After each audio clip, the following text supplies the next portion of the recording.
Os apóstolos, envergonhados e assustados, esquecendo-se do que tinham prometido, o abandonaram e fugiram.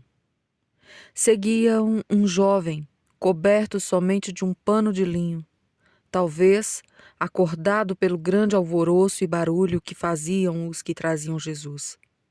Foi notado e tentaram prendê-lo, mas largando o lençol, escapou nu. Segundo a tradição, este seria o próprio Marcos, autor do Evangelho. Assim também acontece conosco. Sofremos mais por fugir da cruz do que por segui-la. Os apóstolos, dispersos pela fuga, talvez se reunissem na casa onde tinham ceado. Contariam a Maria todo o ocorrido no horto. Descreveriam a paixão de seu filho, e a Virgem ficaria ferida com uma dor profunda, embora conformada com a vontade de Deus. Bom dia a todos. A paixão do Senhor.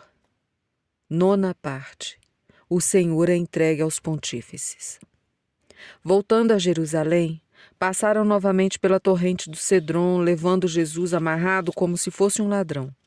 Com pressa e gritando, aos empurrões e, com pancadas, derrubavam-no e depois levantavam-no brutalmente. Levaram-no à residência de Caifás, sumo sacerdote. Era também presidente do conselho que se chamava Sinédrio, local onde se reuniam 72 juízes. Era por volta da meia-noite, porque depois da ceia, quando Judas saiu, era noite. Jesus tinha conversado durante o longo tempo, subindo ao horto, orado e só depois foi preso. Tinha-se passado muito tempo. Os juízes e anciões daquele povo estavam tão obcecados que, para não perderem tempo e condenarem o Senhor, reuniram-se mesmo sendo tarde da noite. Entrou Jesus em Jerusalém, grande sacerdote da nova aliança, para oferecer a sua vida em sacrifício agradável a Deus e pela redenção do mundo. O processo começou na casa do sumo pontífice, onde estavam reunidos à sua espera os sacerdotes e os doutores da lei. Antes, porém, os soldados levaram-no à casa de Anás, sogro de Caifás, honrando assim sogro e genro e desonrando o Senhor.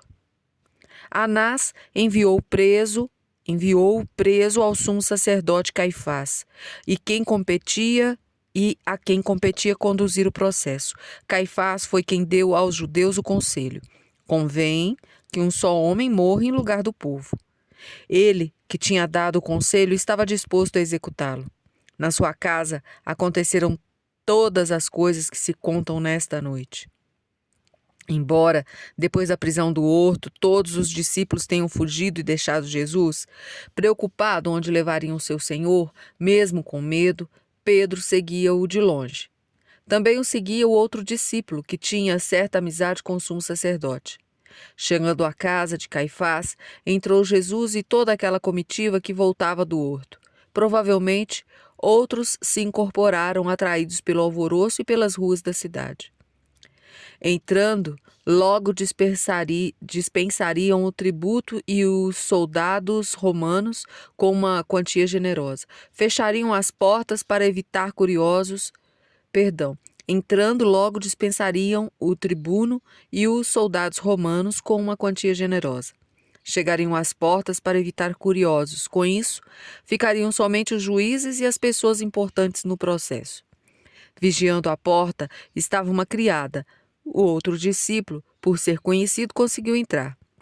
Ao notar que Pedro tinha ficado de fora junto à porta, o discípulo pediu e a porteira deixou-o entrar. Naquela noite, a verdade tão perseguida seria negada por Pedro. Levaram o Senhor na presença do pontífice. Pedro e o outro discípulo estavam presentes e testemunharam o ocorrido. O pontífice, junto com os sacerdotes e doutores da lei, examinavam o processo contra Jesus. Pela manhã, pretendiam realizar outro conselho, este pleno e legítimo. O processo noturno seria uma preparação para poderem encontrar provas e condenar o Senhor à morte. Consideravam-no um farsante e agitador, pregador de mentiras contra a lei e a tradição. O sumo sacerdote examinou primeiro sobre os discípulos, quem e quantos eram. Depois, sobre a doutrina que ensinava para tentar encontrar alguma mentira ou erro. O Senhor nada disse sobre os discípulos, todos tinham fugido escandalizados e envergonhados. E Pedro, que estava presente, atemorizado, não falaria em sua defesa. Considerando a razão das perguntas, bastaria responder sobre sua doutrina, que, sendo boa e de Deus, não poderia reunir discípulos para uma causa perversa. Assim respondeu: falei publicamente ao mundo. Ensinei na sinagoga e no templo, onde se reuniam judeus, e nada falei às ocultas. Vocês poderiam suspeitar se a doutrina é nociva, se eu falasse escondido, mas nada disse em segredo. Nas vezes que falei a sós com meus discípulos, foi para explicar as parábolas. Nada falei de diferente ou para se ocultar. Pelo contrário, era exatamente para que pudessem entender e assim transmitir a outros. Sendo assim, por que me interroga? Pergunta àqueles que ouviram o que lhes disse. Estes sabem o que eu ensinei. Nestes acreditareis, mais do que a mim. Um dos servos não gostou da resposta, dita com tanta verdade e serenidade. Parecia que faltava com o respeito e rebaixava o sumo sacerdote. Esbofeteando firmemente Jesus, disse: é assim que responde ao sumo sacerdote? O Senhor não perdeu a serenidade, apesar da violência feita por um simples servo na presença de todos. Além do insulto e da agressão, dava a entender que a resposta não era verdadeira e nem que sua doutrina era divina. Não seria humildade se calar diante desse ultraje? Calmamente, Jesus mostrou ao agressor que a violência feita e a omissão do pontífice eram injustas. Não havia motivo algum para lhe bater. Se o julgamento fosse justo, competia apenas ouvir as testemunhas e depois dar a sentença, mas como o julgamento nascia do ódio e da inveja, jamais seria imparcial. Jesus respondeu ao servo: se falei mal, prova-o, mas se falei bem, por que me bates? Nenhuma resposta podia ser mais acertada, justa e oportuna. Por ter agredido Cristo, este canalha mereceria que a terra se abrisse e o tragasse. Mas Deus foi paciente. Em vez de castigar, venceu pela bondade. O Senhor estava disposto a oferecer seu próprio corpo para ser imolado na cruz. Por isso, não deu a outra face como tinha ensinado. Além disso, é melhor responder com a verdade a que oferecer a outra face por orgulho, vaidade ou aparência. A humildade está no interior, não na atitude externa. Se o processo fosse justo, a resposta do Senhor teria sido correta e aceita, mas o julgamento estava viciado na raiz. Os juízes eram imparciais e dissimulados. A inveja e o medo de que os romanos destruíssem o templo fez com que todos estivessem com o veredicto de morte pronto. Os príncipes dos sacerdotes e todo o conselho procuravam um falso testemunho contra Jesus, a fim de o levarem à morte.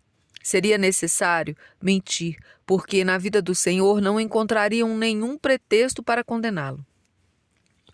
Muitos estavam dispostos a dar falsos testemunhos, alguns por medo, outros para ficarem bem com os sacerdotes.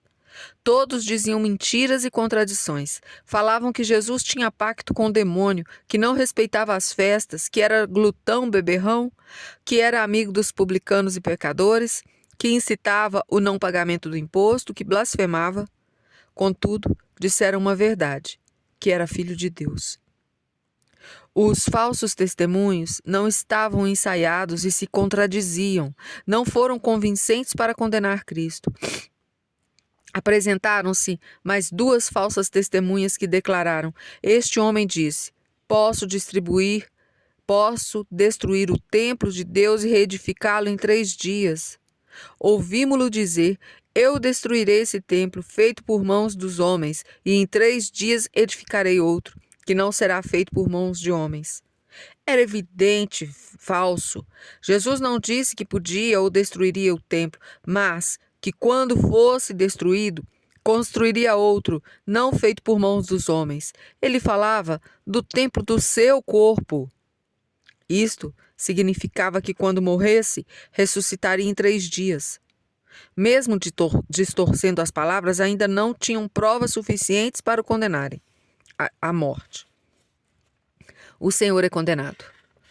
O Senhor mantinha-se calado perante as calúnias e os falsos testemunhos. Tinha percebido perante sua primeira resposta que os juízes estavam buscando a verdade, e aquela reunião, que só tinha aparência de julgamento, na verdade era um covil de ladrões. O sumo sacerdote, impaciente e irado, vendo que, com falsas testemunhas, não conseguia condená-lo, perguntou: Nada tens a responder ao que essa gente depõe contra ti? Que espécie de arrogância é essa? Jesus se calava e nada respondia. Não convinha que o Filho de Deus falasse por medo a um mero mortal.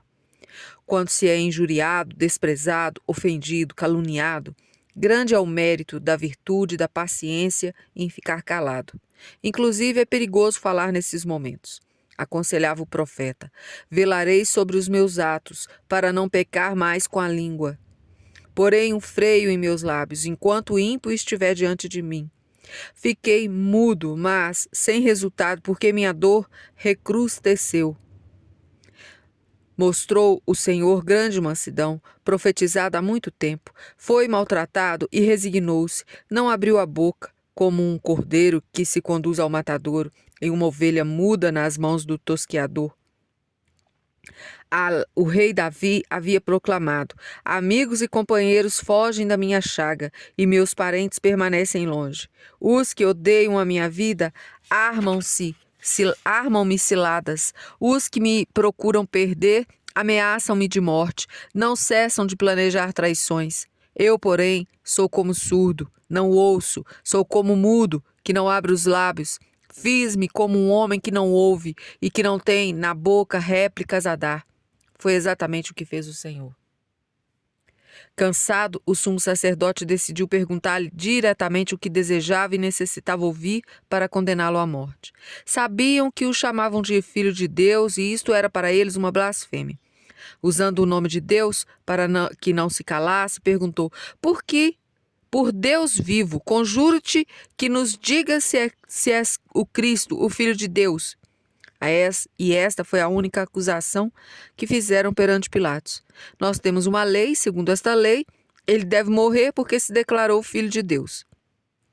O Senhor foi obrigado a proclamar a verdade, honrar o nome de seu Pai, mesmo que isso o levasse à morte. Eu sou. E vereis o Filho do Homem sentado à direita do poder de Deus, vindo sobre as nuvens do céu. Agora me veem, humilhado e preso, mas em breve me vereis como juiz do céu e da terra. Ao ouvir a resposta, o sumo sacerdote, furioso, rasgou as vestes, como era de costume dos judeus quando escutavam uma blasfêmia. Caifás, para agravar a cena, exagerava na dramatização.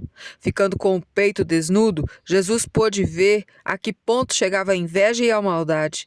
Velho sacerdote não pôde ouvir a maior verdade de todas as verdades que o novo e eterno sacerdote proclamava. Preferiu chamar a verdade de blasfêmia. Quando Pedro confessou que Jesus era o Filho de Deus, fundou a igreja. Quando Caifás negou e chamou-o de blasfemo, a sinagoga foi enterrada para sempre. Lança o olhar à volta e vê. Reúnem-se todos e vêm a ti. Por minha vida, diz o Senhor, de gala te revestirás, como uma noiva te cingirás. E terminamos por aqui mais uma parte da nossa leitura. Perdoem os erros e a todos, salve Maria.